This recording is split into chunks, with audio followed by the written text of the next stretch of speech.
Hello, everyone and everything, and welcome back to more Hollow Knight. In the last episode, we finally infiltrated the Temple of the Black Egg. And today, we're going to find out what lies within. We've got one more lore tablet to read, though. Vessel, though bound, you shall know the state of the world. Hallownest will be whole again.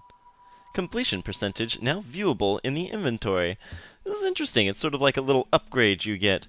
We now have the ability to look and see we are at 96% down there in the bottom corner.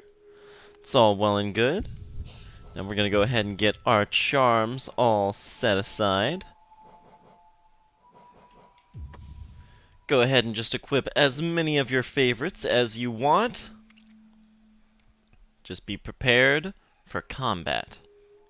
Now, before we head in, I want to do a quick rundown of what exactly we're doing here.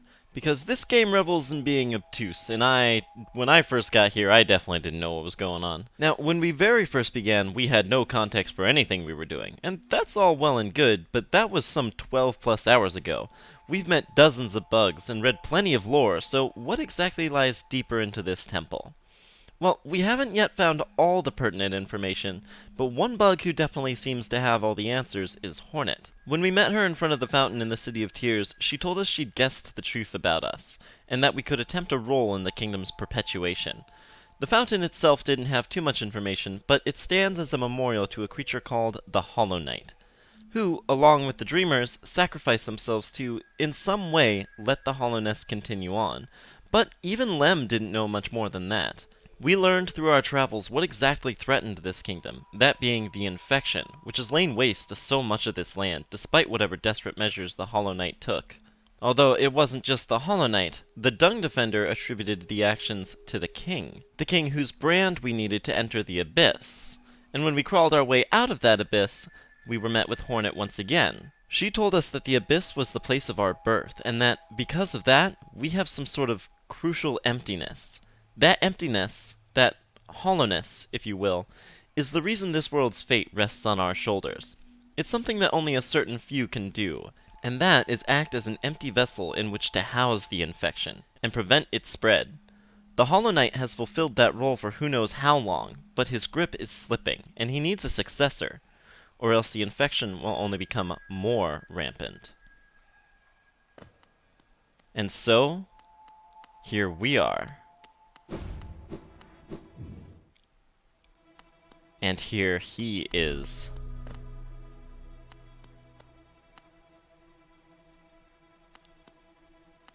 No way of knowing how long he's been in here, but he is conscious. But his eyes grow a characteristic orange. We can't strike him, as yet more of those seals surround him, but these chains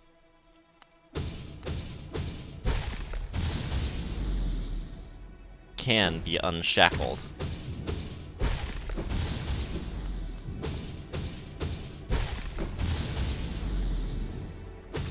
Prepare yourself.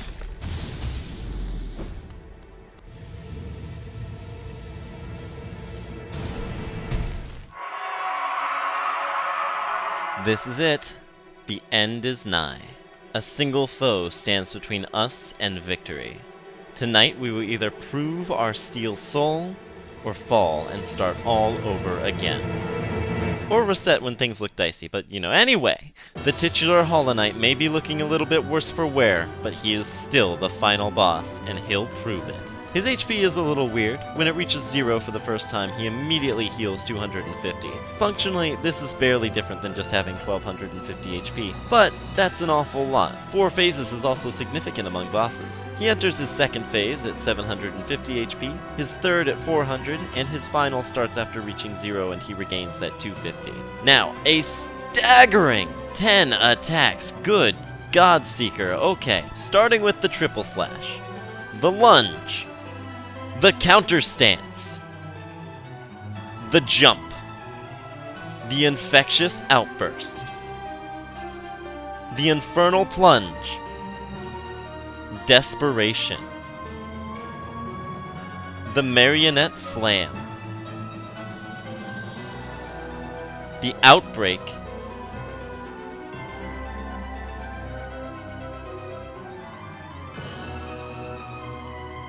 and the Faltering Slash. The triple slash is only used by the Hollow Knight in phases 1 and 2. You'll notice that each of his phases are extremely distinct from one another. The triple slash is probably the Hollow Knight's most threatening attack, as it comes out quite fast and has a rather imposing hitbox. This attack is going to be very punishing if you play highly aggressively, as its telegraph is almost too short to react to if you're busy attacking him. However, if you play a little passively, you can safely dodge this attack by either jumping or retreating. If you are buried nail deep in his hitbox though, a reactive Shade Cloak dash can also get you safely out of its way. But just like with the Watcher Knights, it's not safe to over-rely on the Shade Cloak, as he often attacks faster than it recharges and you may be lacking it when you need it most. The lunge is practically an old friend of ours at this point, and I have officially run out of ways to say jump over it and land a nail pogo. Or hey, you can also shadow dash, but go back like 10 seconds because the same warning that I gave about using that to dodge the triple slash very much applies here as well. The counter stash is one we've seen just once before, from Hornet. It works almost identically. He will ready his nail extremely fast, and if you hit him in this stance, he won't take damage and will respond with a large slash. This is another way that he can punish overly aggressive play, but if you're playing more carefully, you should be able to avoid triggering the counter without much effort. If you do happen to trigger it though, you'll essentially need the Shade Cloak to avoid it consistently, because it goes much further than Hornet's. The jump is much of what we've come to expect from such things, though it seems to have a very harsh limit on its range. As such, this is one jump I generally recommend retreating away from rather than beneath, though it's slow enough that both are options. Those are the only attacks that he'll use in Phase 1. In Phase 2, he'll begin attacking more frequently, and add 2 more attacks. The Infectious Outburst is a rather tricky set of projectiles to avoid. One of the best things you can hope to do is get yourself behind the Hollow Knight at the very start of this attack and just wail on him. But he tends to teleport to a spot far from you before doing this, and that's not always an option. This is the main attack I like to keep my Shade Cloak charged for. Slipping through the gaps between the blobs is possible, perhaps.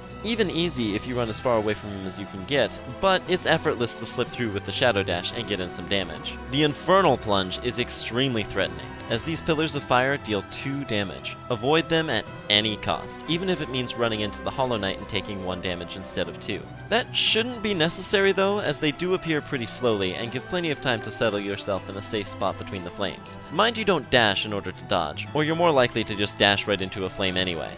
The big guy himself also isn't much of a problem, as his hitbox here is surprisingly small. Just don't get cocky with this one. It's a good time to take a break from slashing so you don't take that much untoward damage. Now, Phase 3 is where things get, well, desperate. The Hollow Knight always begins this phase with desperation, in attack where he repeatedly impales himself with his own nail before falling down, staggered. I've looked into it, and despite what is very clearly a damage-taking animation, I don't believe this actually hurts the Hollow Knight at all. In fact, while he does this attack, any damage he takes is reduced to 1, so attacking him here is almost pointless. It's almost like an invitation to heal, since it follows up with him being staggered. Needless to say, I don't feel like I have to explain how to dodge this one. As for the rest of Phase 3, if the repeated acts of seppuku weren't enough indication, the fight becomes significantly easier from here on out. With the Hollow Knight no longer using triple slash, his attacks becoming less frequent, and he begins teleporting and jumping a lot less. He does, however, add yet more attacks to his repertoire, starting with the Marionette Slam. Dodging this attack requires taking advantage of the Hollow Knight's momentum and dodging back and forth. If you keep going in just one direction, he can lead you, so double back every time he starts a slam and you should be alright. The Outbreak is very possibly the most projectiles spawned by any single attack. It's like 138, I counted. However, it's actually pretty simple, because every blob essentially flies in the same 3 basic directions: off to the left, to the right, or straight down. So that leaves some pretty glaring safe spots directly diagonally down from the Hollow Knight, to the point that you could even heal when he does this, or better yet, unload hundreds of damage with your Abyss Shriek. That should carry you pretty quickly to the 4th and final phase, where he is a shadow of the foe he started out as. At this point, he only uses 3 attacks: Desperation, the Marionette Slam, and his final attack, the Faltering Slash. The Faltering Slash is essentially the first third of the triple slash, but instead of following through, he falls to his knees, staggered. Even if he hits you with this one, you'll still be able to heal it off immediately, so don't even worry about it. Now, our game plan here is going to change dramatically as the phases progress. The first phase is quite threatening due to the sheer frequency with which he uses triple slash. You may have noticed that he has only one attack that can threaten you if you're airborne though, that being the jump, which he uses quite rarely in phase 1. However, even though this makes nail pogoing pretty safe, trying to actually stay on top of him makes this fight needlessly difficult, as he's still quite quick and eager to not be directly beneath you. So here's the deal. We're going to approach this fight with a nice ebb and flow of attacks. Get in one attack and immediately jump away. This is the most consistent means by which you can avoid the triple slash while also being totally safe from the others. As long as you're already jumping, you're in the perfect position to counter both the lunge and the triple slash with the nail pogo, and as long as you're not just mindlessly slashing away, his counter won't catch you unawares. Phase 2 is where things get tricky, but the same strategy works just as well. Just remember to save your Shadow Dash for the Infectious Outburst, and avoid the Flame Pillars at any cost. In Phase 3, we get to stop tiptoeing around. He slows down, stops using Triple Slash, and thanks to Desperation and the subsequent Stagger, begins to spend a lot less of the fight attacking you. So our new strategy is going to be one of unrelenting offense. Without Triple Slash, he doesn't really have anything with a markedly low telegraph, and thanks to Desperation, we have tons of opportunity to build up soul and to heal. So at this point, we can pretty much just let loose, dodge everything that's easy to see coming, and heal off anything that isn't. In Phase 4, the fight is already over. Marionette Slam is honestly her only real attack, and the rest is the Hollow Knight helping us on our way. And with only 250 health to go, well, all I can tell you is, finish strong. You've earned it.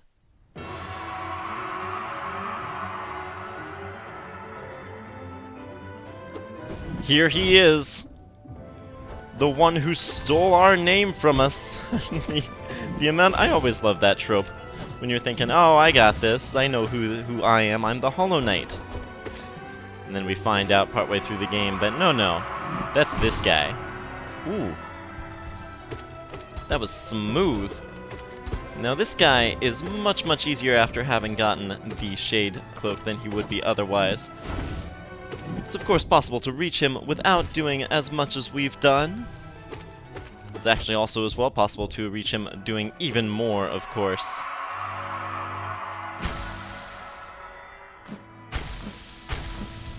But we've done all we can. As the fight progresses, everything starts going a little bit wrong. Anything you might have thought you knew about this fight as he just being a typical final boss starts to fade away, as the infection begins to take a more obvious control of him.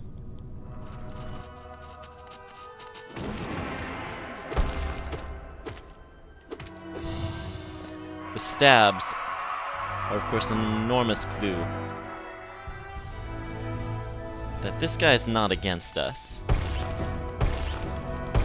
But the floodgates that he holds, what he stands against, and what we stand to save the kingdom from. That's why we're here.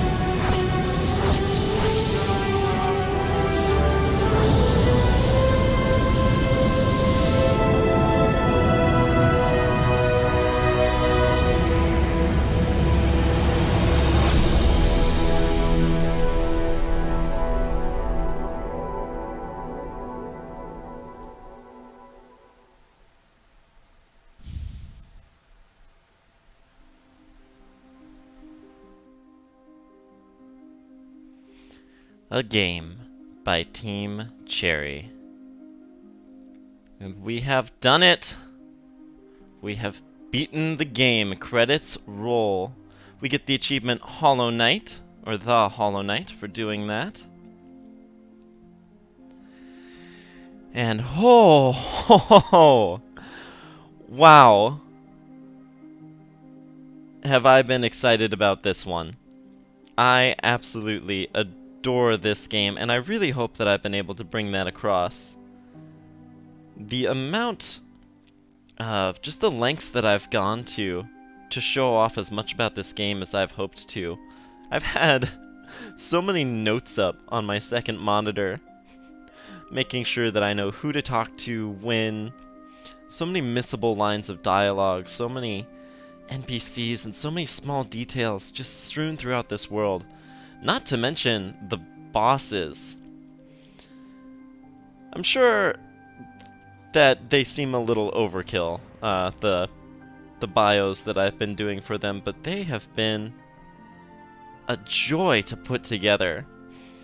I hope the effort's shown through, because this is a game that no matter how much I play it, I just always want to come back and give back to it, if that makes much sense. Now, we do have quite a few credits going through here, but most of this is pretty fringe. Localization, translation, game testing, all that sort of thing. Team Cherry consists of 3 people,